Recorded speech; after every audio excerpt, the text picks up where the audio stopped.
जय हिंद, वंदे मातरम प्यारे साथियों और सभी साथियों को मेरा प्यार भरा नमस्कार।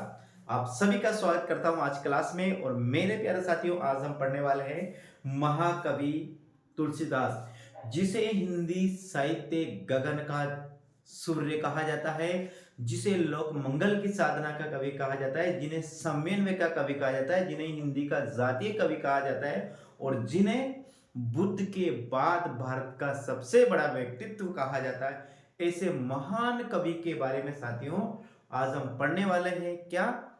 गोस्वामी तुलसीदास का जीवन परिचय और गोस्वामी तुलसीदास का साहित्यिक परिचय। आज भारत की संपूर्ण जनता के मुख पर जो राम विराजमान है, उसमें साथियों गोस्वामी तुलसीदास का महत्वपूर्ण योगदान है। और यदि गोस्वामी तुलसीदास रामचरितमानस की रचना नहीं करते साथियों, तो कहीं ना कहीं आज हम राम को उतना याद नहीं करते जितना आज करते। यानी कि एक भारतीय संस्कृति को जीवंत प्रधानता की है। और भारतीय संस्कृति, भारतीय जनमानस को राम से जोड़ने का जितना महत्वपूर्ण कार्य गोस्वामी तुलसीदास ने किया है, मेरे साथियों इतना किसी ने नहीं किया है। तो जल्दी से मेरे साथियों क्लास को शेयर कर दीजिएगा, लाइक कर दीजिएगा और चैनल में पहली बार तो चैनल को जरूर सब्सक्राइब कीजिएगा, साथ साथ बेल आइकन को जरूर प्रेस करिएगा। इसके बाद साथियों एक और बात हम देखते हैं, ध्यान से। सफलता एक चुनौती है, उसे स्वीकार करो। ध्यान रखना, सफलता एक चुनौती है, उसे स्वीकार करो। क्या कमी रह गई देखो और सुधारो। सफलता एक चुनौती है, उसे स्वीकार करो। क्या कमी रह गई है उसे देखो और सुधारो। कुछ किए बिना ही जय जयकार नहीं होती। कोशिश करने वालों की कभी हार नहीं होती और कोशिश करने वालों की कभी हार नहीं होती। तो मेरे साथियों को कोशिश करने वालों की कभी हार नहीं होती। एक बार फिर देखिए, सफलता एक चुनौती है, उसे स्वीकार करो। क्या कमी रह गई है देखो और सुधार करो। सफलता एक चुनौती है, उसे स्वीकार करो। क्या कमी रह गई है देखो और उसे सुधार करो। कुछ किए बिना जय जयकार नहीं होती। कोशिश करने वालों की कभी हार नहीं होती। कोशिश करने वालों की कभी हार नहीं होती। लाक्षा गरे से वही निकलते हैं, लाक्षा गरे से सूरमहा निकलते हैं। तो ध्यान रखिएगा साथियों, जितनी बड़ी सफलता उतना बड़ा संघर्ष। और बिना संघर्ष से आज तक जीवन में कोई भी सफलता प्राप्त नहीं कर सका। तो उसी सफलता यदि आप प्राप्त करना चाहते हैं मेरे साथियों, तो निश्चित मेरे साथ जुड़ जाइएगा। मैं आपको सफलता के चरम बिंदु तक पहुंचाने की कोशिश करूंगा, लेकिन आप मेरे साथ लगातार बने रहिएगा। तो हम शुरू करते हैं साथियों आज की अपनी क्लास। और आज की अपनी क्लास में पढ़ेंगे कौन? गोस्वामी तुलसीदास। तो शुरू करते हैं साथियों गोस्वामी तुलसीदास का। और देखिएगा, गोस्वामी तुलसीदास ये हर एग्जाम के लिए महत्वपूर्ण साथियों, वह कोई सा भी एग्जाम है। देखिए हम बात करते हैं गोस्वामी तुलसीदास। तुलसीदास का जन्म हुआ 1532 में। और साथियों इनके निधन की बात करते हैं तो इनका निधन हुआ 1623 में। ध्यान रखना, तुलसीदास का जन्म हुआ 1532 में, निधन हुआ 1623 में। जन्म स्थान ग्राम राजपुरनी साथियों ये है राजापुर। क्या है? राजापुर, जिला बांदा और यूपी। कैसे याद करेंगे? तुलसीदास को 1632 में बांदा, राजापुर यूपी में। 1632 में क्या बांध दिया? बांदा जिला, राजापुर यूपी में इनका जन्म हुआ। आगे हम बात करते हैं साथियों इनकी। तो जन्म स्थान है काशी में गंगा घाट पर श्रावण शुक्ल सप्तमी। काशी में गंगा घाट पर इनका जन्म हुआ और वह श्रावण शुक्ल सप्तमी को बचपन का नाम राम बोला था। पिता आत्माराम दुबे थे जो सरयू ब्राह्मण थे।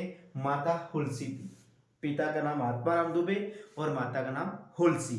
आपको ध्यान रखना है, बचपन का नाम राम बोला था इनका, तुलसीदास जी का। आगे हम बात करते हैं।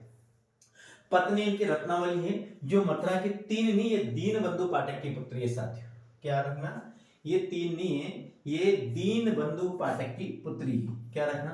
दीनबंधु पाठक की पुत्री है। गुरु, दो गुरु है। एक है शास्त्र दीक्षा गुरु है महात्मा नरहरिदास है और शिक्षा गुरु है शेष सनातन महाराज। दो इनके गुरु मिलते हैं। एक दीक्षा गुरु में नाम आता है महात्मा नरहरिदास का और दीक्षा गुरु में, और शिक्षा गुरु में आता है शेष सनातन महाराज का इनका नाम आता है। आगे नोट, कहा जाता है कि तुलसीदास का जन्म अभुक्त नक्षत्र में हुआ था, जिसके कारण माता पिता ने 5 वर्ष की उम्र में ही त्याग दिया था, और माता पिता ने त्यागने के बाद मुनिया या चूनिया नाम की दासी ने पालन पोषण किया था। तुलसी ने बाबा नरहरिदास से शिक्षा एवं गुरु मंत्र लिया, और कहा जाता है कि बाबा नरहरिदास की कृपा से ही राम भक्ति का मार्ग मिला। अब देखिए तुलसीदास जी के विषय में ऐसा कहा जाता है कि तुलसीदास जी का जो जन्म हुआ था वो अभुक्त नक्षत्र में हुआ था। अभुक्त नक्षत्र को अमंगल अशुभ माना जाता है। ऐसा भी कहा जाता है कि तुलसीदास का जब जन्म हुआ तो जन्मी अवस्था में इनके 32 के 32 दांत थे, ऐसा इनके विषय में कहा जाता है। और ये अभुक्त नक्षत्र में होता है। अभुक्त नक्षत्र ऐसा होता है कि वह जो संतान पैदा हुई वो अपने माता पिता के लिए अशुभ मानी जाती है। तो इनके जो माता पिता है, पिता का नाम क्या है, आत्माराम दुबे, माता का नाम हुलसी है। तो इन्होंने कहा जाता है कि 5 वर्ष की अवस्था में ही इनको त्याग दिया, फिर इनका जो लालन पालन किया वे मुनिया या चूनिया नामक जो दासी है, उस दासी ने इनका लालन पालन किया, यानी इनका भरण पोषण किया। किसने? तुलसी चूनिया नामक दासी ने। फिर बात आती है आगे, तो एक गुरु है, नाम आता है नरहरि, क्या आता है, शेष ये आता है साथियों, बाबा नरहरिदास। क्या आता है? तो तुलसी ने बाबा नरहरिदास से शिक्षा एवं गुरु मंत्र लिया, और कहा जाता है कि बाबा नरहरिदास की कृपा से ही राम भक्ति का मार्ग मिला। किनको? तुलसीदास। अब देखिए तुलसी के उपनाम देखते हैं, तुलसीदास जी के कौन कौन से उपनाम हैं। और साथियों ये उपनाम यदि आपको याद हो गए ना, तो एग्जाम में कई बार ऐसे कैसे टपक आते हैं जो लिखा रहा है। देखिए पहले अपन देखते हैं, तो इनको मानव मूल्यों का उपासक कवि भी कहा जाता है। तो आगे हम बात करते हैं, कवि शिरोमणि कहा जाता है, लोक नायक कहा जाता है, हिंदी का जाति कवि कहा जाता है, लोक मंगल की साधना का कवि, समन्वय का कवि, ग्रस्त जीवन का चितेरा, मानस का हंस, हिंदी साहित्य गगन का सूर्य साथियों, हिंदी साहित्य गगन का सूर्य, और मानस का हंस साथियों ने अमृतलाल नागर ने कहा। हिंदी साहित्य गगन का चंद्रमा साथियों, सूर्य साथियों क्या है, सूर्य का किसने कहा? आचार्य शुक्ल ने कहा। तुलसी के राम मानवीय मर्यादा और आदर्शों के प्रतीक है। आगे हम बात करते हैं आगे और भी। देखिए मानव मूल्यों के उपासक कवि, कवि शिरोमणि, लोक नायक, हिंदी के जातीय कवि, लोक मंगल की साधना के कवि, समन्वय का कवि, ग्रस्त जीवन का चितेरा कवि, मानस का हंस, हिंदी साहित्य गगन का सूर्य, हिंदी साहित्य गगन का सूर्य, और मानस का हंस साथियों इनको अमृतलाल नागर ने कहा। और मानस का हंस एक उपन्यास है अमृतलाल नागर का, साथियों ध्यान रखिएगा। और हिंदी साहित्य गगन का जो सूर्य कहा वो किसने कहा? आचार्य रामचंद्र शुक्ल ने कहा। तो हिंदी साहित्य गगन का चंद्रमा किसे कहा जाता है? हिंदी साहित्य गगन का चंद्रमा कहा जाता है साथियों सूरदास को। तो हिंदी साहित्य गगन का सूर्य किसे कहा जाता है? हिंदी साहित्य गगन का सूर्य कहा जाता है किसको? हाँ, तुलसीदास को, तुलसीदास को। ये आपको ध्यान में और आपको याद रखना है मेरे साथियों। आगे हम बात करते हैं। तुलसी के राम मानवीय मर्यादा एवं आदर्शों के प्रतीक है। तुलसी के जो राम है वो मानवीय मर्यादा एवं आदर्शों के प्रतीक है। तुलसी आदर्शवादी कवि है, ये भी याद रखना। तुलसी क्या है? आदर्शवादी कवि है। रामचरितमानस में राम को तुलसी ने एक आदर्श पुरुष के रूप में व्यक्त किया है साथियों। क्या? एक आदर्श पुरुष। राम ही नहीं साथियों, तुलसी के जितने भी पात्र है रामचरितमानस के सब आदर्श है। यदि माता सीता की बात करते तो आदर्श पत्नी का रोल निभाती है, लक्ष्मण आदर्श भाई का रोल निभाता है, और भरत आदर्श भाई का रोल निभाता है, और राम एक आदर्श पुत्र, आदर्श भाई, आदर्श पिता, आदर्श पति, सब कुछ आदर्श से परिपूर्ण है साथियों। संपूर्ण जो रामचरित्र मानस है साथियों। आगे हम बात करते हैं। तुलसी ने राम के साथ साथ उनके भक्तों को भी काफी आदर्श प्रस्तुत किया है। राम तो आदर्श है ही सही, लेकिन इसके साथ साथ रामचरितमानस में जितने भी व्यक्तित्व आते हैं सब आदर्श के प्रतीक के साथ। क्या है? सब आदर्श के प्रतीक है। आगे, तुलसी का काव्य आधुनिक युग की प्रत्येक समस्या का समाधान प्रस्तुत करता है।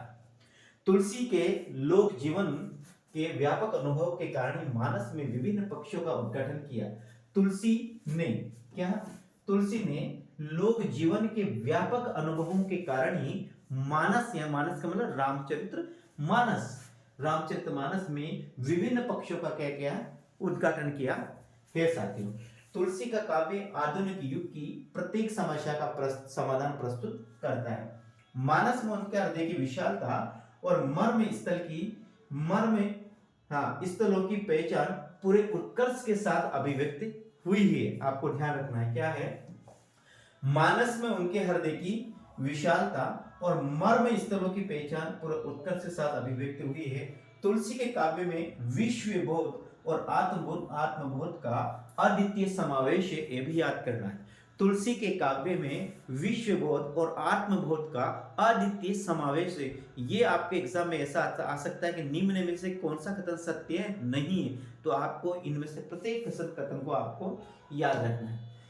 इनका ब्रज और अवधि पर समान अधिकार था। तुलसी अकबर के समकालीन थे।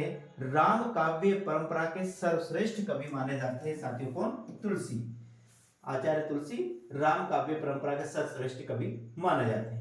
आगे हम बात करते हैं, ये ने जॉर्ज ग्रियर्सन ने तुलसी बुद्ध के बाद भारत के सबसे बड़े लोकनायक है। सबसे बड़े, यह क्या है, सबसे बड़े लोकनायक है, ऐसा कहना है किसका? जॉर्ज ग्रियर्सन का। जॉर्ज ग्रियर्सन ने तुलसी को बुद्ध के बाद भारत का सबसे बड़ा लोकनायक कहा। यह बात आपको ध्यान रखना है। क्या? तुलसी ने बुद्ध को भारत का सबसे बड़ा, बुद्ध के बाद भारत का सबसे बड़ा लोकनायक कहा। तो डॉक्टर स्मिथ ने मुगल काल का सबसे बड़ा व्यक्ति कहा। तो नाभादास ने साथियों, नाभादास ने कली काल का वाल्मीकि कहा। यह भी आपको ध्यान, इसने नाभादास ने कली काल का वाल्मीकि कहा। डॉक्टर स्मिथ ने मुगल काल का सबसे बड़ा व्यक्ति कहा।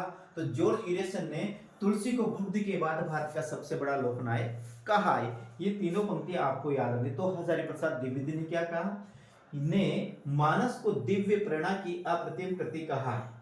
क्या कहा? मानस यानी रामचरितमानस को दिव्य प्रेरणा की अप्रतिम कृति कहा है। और हजारी प्रसाद द्विवेदी ने कहा कि लोकनायक वही हो सकता है जिसमें समन्वय का अपार धैर्य हो, और इनका सारा काव्य समन्वय का अपार धैर्य है। किसने? हजारी प्रसाद द्विवेदी ने कहा कि लोकनायक वही हो सकता है जिसमें समन्वय का अपार धैर्य हो, और इनका सारा काव्य में समन्वय का अपार चेष्टा या अपार धैर्य मिलता है। ऐसा किसने कहा? हजारी प्रसाद द्विवेदी ने कहा। किसके?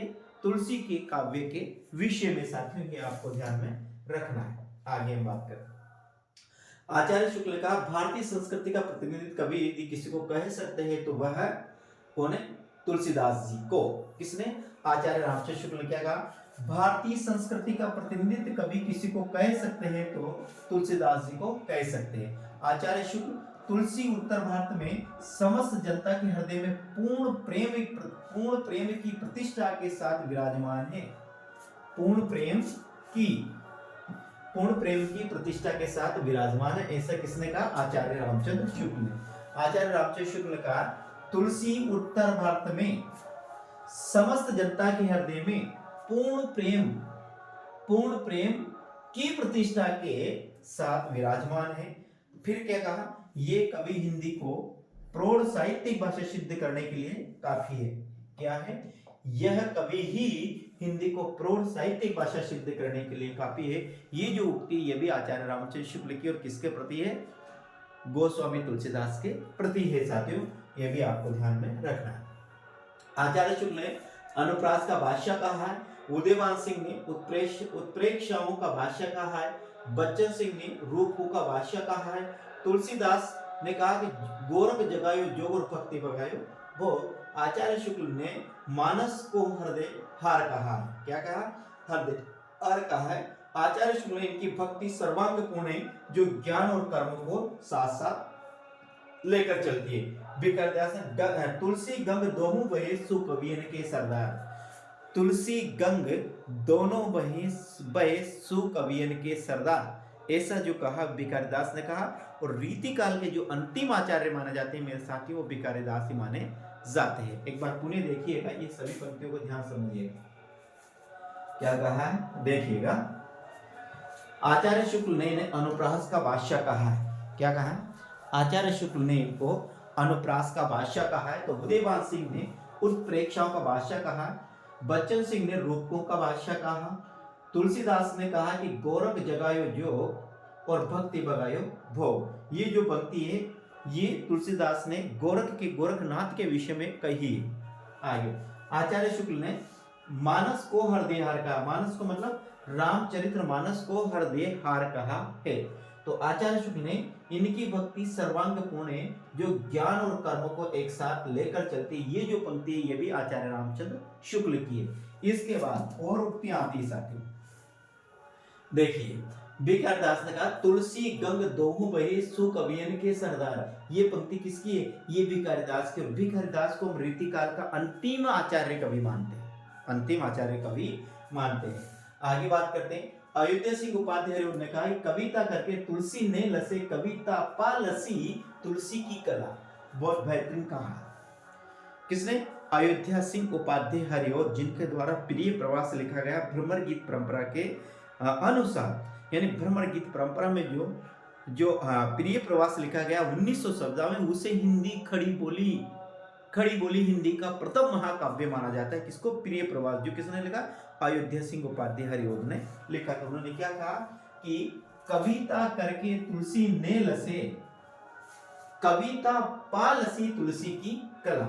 यानी कि कविता कर तुलसी को प्रसिद्धि नहीं मिली, कविता के माध्यम से तुलसी को प्रसिद्धि नहीं मिली, तुलसी के माध्यम से कविता को प्रसिद्धि मिली, ऐसा कहना है अयोध्या सिंह उपाध्याय हरिओर का। तुलसी की भक्ति दास्य भाव की थी, ये आपको ध्यान रखना है।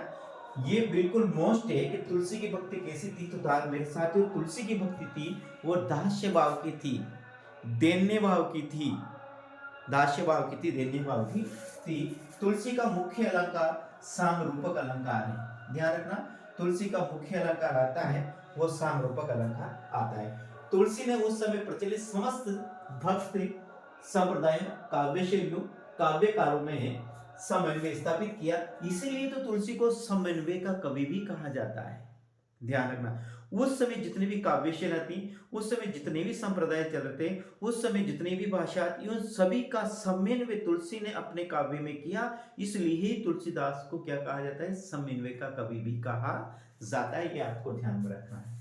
समन्वय तुलसी के काव्य का सबसे बड़ा गुण है। इन्होंने लोक कल्याण का ही समावेश नहीं किया, अपितु गृहस्थ, वैराग्य, भक्ति, ज्ञान, भाषा, संस्कृति, सगुण, निर्गुण, पुराण, काव्य, भावावेश और अनासक्त चिंतन का समावेश किया है। देखिए इन्होंने लोक कल्याण का ही समावेश नहीं किया, अपितु गृहस्थ, वैराग्य, भक्ति, ज्ञान, भाषा, संस्कृति, सगुण, निर्गुण, पुराण, काव्य, भावावेश और अनासक्त चिंतन का इन्होंने समावेश किया है। साथियों ये इनके काव्य की प्रमुख विशेषता है।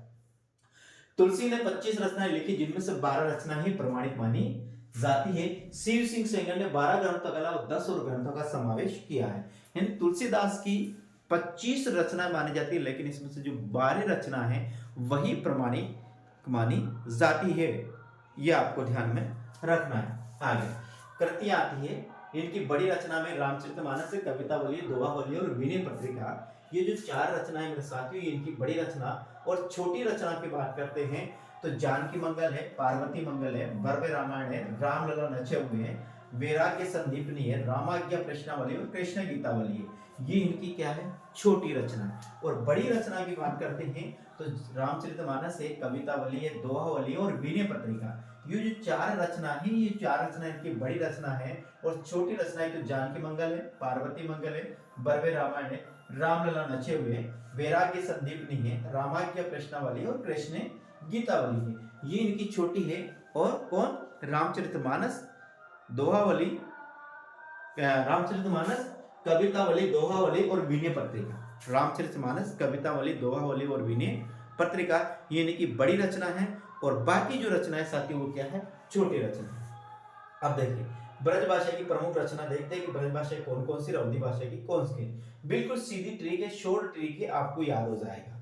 देखिए ब्रज भाषा की रचना है, एक रामचरितमानस है, रामलला नचे हुए, भव्य रामायण और जानकी मंगल और पार्वती मंगल। साथियों ये है कि किसकी? अवधी भाषा की रचना। और बाकी वो किसकी है?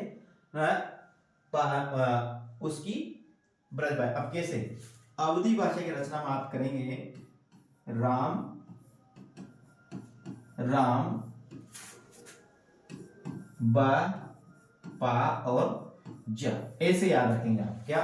राम राम बपा ज, राम राम राम राम। एक राम से बनेगा रामचरितमानस, एक राम से बनेगा रामलला नचेऊ, बे से बनेगा बरवे रामायण, पा से बनेगा पार्वती मंगल और जा से बनेगा जानकी मंगल। देखिए एक बार तरीके से, राम राम ब पा और ज। एक राम से बनेगा रामचरितमानस, एक राम से बनेगा रामलला नचेऊ और बे से बनेगा बरवे रामायण और पा से बनेगा साथियों पार्वती मंगल और जा से बनेगा साथियों जानकी मंगल। तो ये अवधी भाषा की रचना है और जितनी बची है वो सब ब्रज भाषा की रचना है। राम राम बपाजा, राम राम बपाजा, ये किसकी अवधि की? रा से रामचरितमानस, रा से रामलला नचेऊ और बे से बरवे रामायण और पा से पार्वती मंगल और जा से जानकी मंगल। ये आपको याद करनी है साथियों। आगे, रामचरित की भाषा शुद्ध अवधि, साहित्यिक अवधि, परिनिष्ठ अवधि है, जबकि जासी की जो अवधि है ना वो कैसी है? वो ठेठ ग्रामीण अवधि है। तुलसी की अवधि वो शुद्ध अवधि है, साहित्यिक अवधि है, परिनिष्ठ अवधि है और जासी की अवधि है वो ग्रामीण अवधि है, ठेठ अवधि है। यही दोनों की भाषा में अंतर है। जहासी की अवधि, जहासी की भाषा भी अवधि है और तुलसीदास की भाषा की अवधि, मलिक मोहम्मद जहासी की भाषा भी अवधि है और तुलसीदास की भाषा भी क्या अवधि है। लेकिन दोनों में क्या अंतर है? जो तुलसीदास की अवधि भाषा है वो शुद्ध है, साहित्यिक है, व्याकरण संबंध है, परिनिष्ठ है, लेकिन तुलसी की जहासी की वो अशुद्ध है, ठेठ है और ग्रामीण अवधि का प्रयोग किया गया है। आगे, रामचरितमानस सबसे बड़ी रचना है और रामलला नचेऊ सबसे छोटी रचना है। सबसे बड़ी रचना की बात करते हैं तो सबसे बड़ी रचना है मानस, यानी कि रामचरितमानस। और सबसे छोटी रचना की बात करते हैं साथियों तो सबसे छोटी रचना है रामलला नचेऊ। क्या है? रामलला नचेऊ साथियों इसकी सबसे छोटी रचना है। यह आपको ध्यान में रखना है। रामाज्ञा प्रश्नावली ज्योतिष ग्रंथ है तो विनय पत्रिका मुख्य रस शांत रस है। रामाज्ञा जो प्रश्नावली है वो क्या? एक ज्योतिष्य ग्रंथ है। ज्योतिष्य के बारे में आगे एक और लाइन जुड़ी है, तुलसी के जीवन को यथार्थ रूप में रूपायित करने वाली महत्वपूर्ण रचना है विनय पत्रिका। तुलसी के जीवन को महत्वपूर्ण तुलसी के जीवन को यथार्थ रूप में रूपायित करने वाली इनकी जो रचना है वो विनय पत्रिका, आपको ध्यान में रखना है। आगे हम बात करते हैं रामाज्ञा जो प्रश्नावली इनकी वो ज्योतिष्य ग्रंथ है, यानी ज्योतिष्य विज्ञान से संबंधित ग्रंथ है। तो विनय पत्रिका का जो मुख्य रस है वो शांत रस है और रामचरितमानस का जो मुख्य रस है साथियों वो भी शांत रस है और विनय पत्रिका का जो मुख्य रस है वो भी क्या है? शांत रस है। गीतावली की रचना सूरदास जी के कहने पर की थी। किसकी? इनकी जो गीतावली है वो किसके कहने पर? सूरदास जी के कहने पर की गई थी। आगे देखिए, रामाज्ञा प्रश्नावली की रचना पंडित गंगा प्रसाद ज्योतिषी के आग्रह पर की। किसने? पंडित गंगा प्रसाद ज्योतिषी के आग्रह पर की। तो बरवे रामायण की रचना, बरवे रामायण बरवे छंद में लिखी गई है जिसकी रचना रहीम जी के कहने पर की।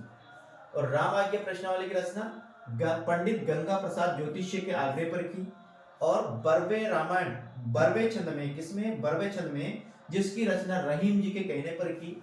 रामाज्ञा प्रश्नावली सगुण विचार का ग्रंथ है।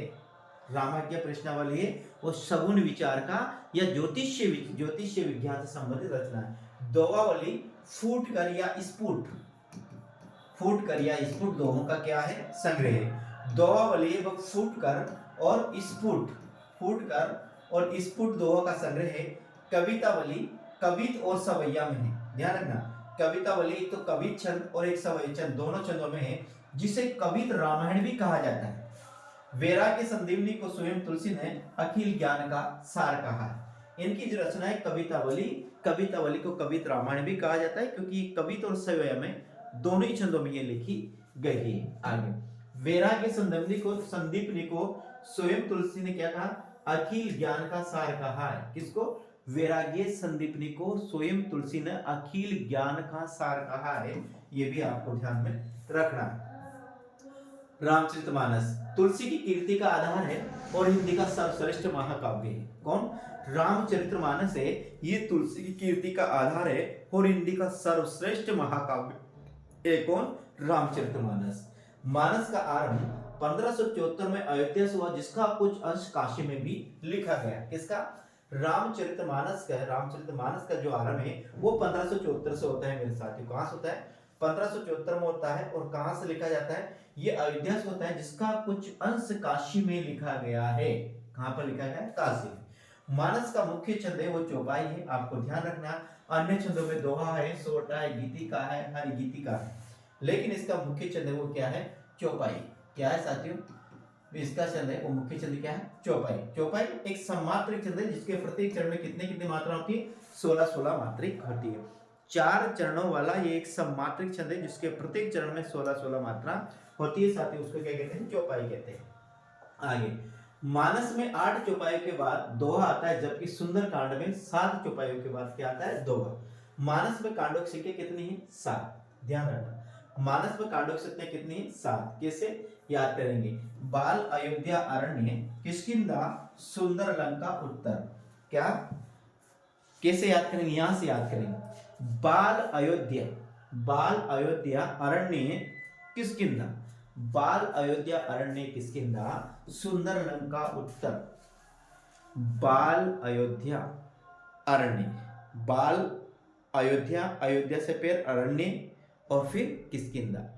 बाल, अयोध्या, अरण्य, किष्किंधा, सुंदर लंका, उत्तर। सुंदर लंका, उत्तर, सुंदर लंका, उत्तर, सुंदर लंका, उत्तर, सुंदर लंका, उत्तर। बाल, अयोध्या, अरण्य, किष्किंधा, बाल, अयोध्या, अरण्य, किष्किंधा, बाल, अयोध्या, अरण्य, किष्किंधा, बाल, अयोध्या, अरण्य, किष्किंधा। यानी बाल कांड, अयोध्या कांड, अरण्य कांड, किष्किंधा कांड और सुंदर कांड, लंका कांड और उत्तर कांड। ये सुंदर कांड, लंका कांड और उत्तर कांड, ऐसे आपको याद रखना है। बाल कांड सबसे बड़ा, जबकि किष्किंधा कांड क्या है? सबसे छोटा है। किष्किंधा कांड काशी में लिखा गया है। किष्किंधा कांड कहां पर लिखा गया है? काशी में लिखा गया। बाकी सभी कांड अयोध्या में। सबसे बड़ा कांड है बाल कांड है, सबसे छोटा कांड है वो क्या है? किष्किंधा कांड है। किष्किंधा कांड काशी में लिखा गया है। मानस की भाषा साहित्यिक शुद्ध परिष्कृत अवधि है। मानस की रचना अवधि रामनवमी संवत 1632 से लेकर 1634 तक, यानी इसमें 2 वर्ष 11 माह और 18 दिन लगे। कितने? 2 वर्ष 11 माह और 18 दिन लगे। किसको? रामचरितमानस में 2 वर्ष 11 माह 18 दिन लगे। रामचरितमानस की रचना में 2 वर्ष 11 माह और 18 दिन लगे है रामचरितमानस की रचना कर। विनय पत्रिका में विनय और आत्मनिवेदन के पद है। ध्यान रखना, विनय पत्रिका में विनय और आत्मनिवेदन के पद है। तो विनय पत्रिका में मां सीता से कलिकाल से मुक्ति के लिए प्रार्थना की गई है, जो राम जी के चरणों में समर्पित है। किसने? विनय पत्रिका।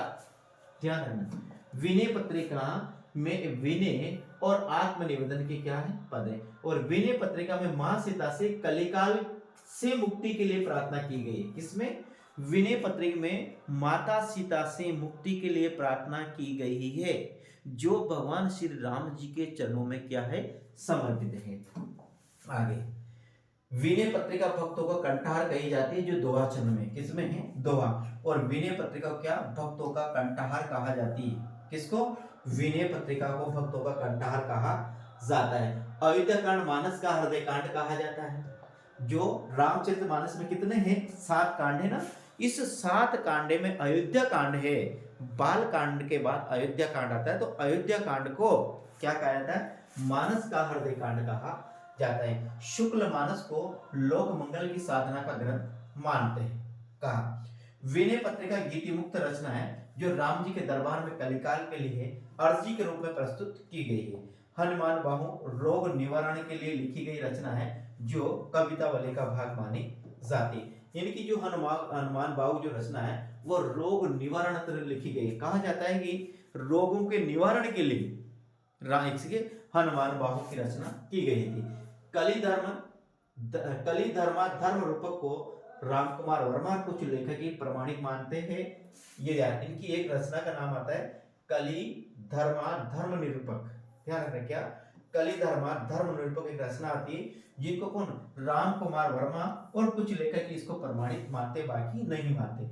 मानस की लोकप्रियता के पीछे सीताराम की कथा से कहीं अधिक लोक संवेदना और समाज की नैतिक बनावट है। क्या है इसमें कहने का मतलब है, रामचरितमानस जो आज भारत के प्रत्येक व्यक्ति के कंठ में समाहित मुख में रखा हुआ है। तो इसमें क्या है, इसमें कवि कहता है कि राम और सीता की कथा से ज्यादा महत्वपूर्ण है समाज के नैतिक बनावट। क्या है, लोक संवेदना और समाज की नैतिक बनावट। इसमें जो समाज का रूप प्रस्तुत किया गया है वो नैतिक रूप में समाज को प्रस्तुत किया गया है कि समाज कैसा होना चाहिए, या उस समय का समाज कैसा था, आज का समाज उसी समाज से जैसा होना चाहिए। इस कारण भी ये लोगों में अधिक ज्यादा प्रचलित है। साथ उनके सीताराम ईश्वर की अपेक्षा तुलसी के देश के आदर्शों के अनुरूप मानवीय धरातल पर पुनः सृष्ट हुए हैं। बर्वे रामायण अलंकारों की दृष्टि से महत्वपूर्ण रचना है जिसमें मां सीता जी के रूप का वर्णन है। किसमें, बर्वे रामायण में किसका वर्णन है, बर्वे रामायण में मां सीता जी के रूप का वर्णन है। गोस्वामी जी ग्रामीण व कृषक संस्कृति तथा रक्त संबंधों की मर्यादा पर आदर्शीकृत ग्रस्त जीवन के कुशल चित्रे हैं, ये आपको ध्यान रखना है। तुलसी को हिंदी का जातीय कवि भी कहा जाता है क्योंकि तुलसी ने अपने समय में प्रचलित सारे भावात्मक कलात्मक तत्वों का क्या किया है, समावेश किया है। तुलसी को हिंदी का जातीय कवि भी कहा जाता है। क्या, हिंदी का जातीय कवि भी कहा जाता है क्योंकि तुलसी ने अपने समय में प्रचलित सारे भावात्मक व कलात्मक तत्वों का क्या किया है, समावेश किया है। रामलला नचे वो सौर छंद में है जिसकी भाषा पद्मावत के निकट है। याद रखना, रामलला जो नचे जो उनकी रचना है वो सोहर छंद में, किस छंद में, ध्यान रखना, सोहर छंद में है और जिसकी भाषा पद्मावत के क्या है, निकट है।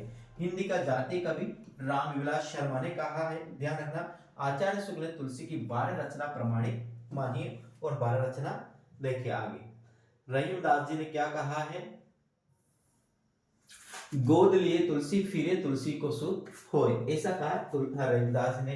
एक और का रामचरितमानस विमल संतन जीव समान, हिंदुत्व को वेद सम यवनी प्रगट कुरान। ये जो प्रसिद्ध पंक्ति कही है किसने की, रहीमदास जी ने कही है। क्या कहा कि रामचरितमानस विमल संतन जीव समान, हिंदुओं को वेद सम यवनी प्रगट कुरान। और रहीमदास जी ने कहा गोद लिए तुलसी फिरे तुलसी सो सुख होए। साथ आगे बात करते राम कुमार वर्मा के अनुसार रचनाओं का क्रम सम्मत दे रखा है। राम पहले है राम गीतावली सम्मत और कृष्ण गीतावली, यानी गीतावली और कृष्ण गीतावली। ठीक है, रामचरितमानस है, विनय पत्रिका, रामलला नचहु, पार्वती मंगल और जानकी मंगल, दोहावली, हनुमान बाऊ, वैराग्य संदीपनी, रामाख्य प्रश्नावली और बर्वे रामायण। ये रचनाओं का यानी 48, 31, 39, 40 और 40 साथियों। ये था अपन ने किसका, तुलसीदास जी का जीवन परिचय पढ़ा। मेरे साथियों मुझे कमेंट के माध्यम से जरूर बताकर जाइए जाते जाते कि आपको कैसा लगा ये जो आज का पढ़ा हुआ। और मैं मानता हूँ कि आपने चैनल को जरूर सब्सक्राइब कर लिया और नहीं किया तो जरूर जाते जाते करिएगा। जितने भी कवि जो हमारे first grade, second grade, UGC NET, JRF, PGT, TGT, KVS, NVS, MP वर्ग 1, एमपी वर्ग 2, जितने भी एग्जाम आते साथियों उन सभी को हम पढ़ने वाले हैं। एक एक करके पूरे कवि को हम पढ़ेंगे। ठीक मेरे साथियों, कल फिर मिलते हैं अगले क्लास में। राम राम साथी।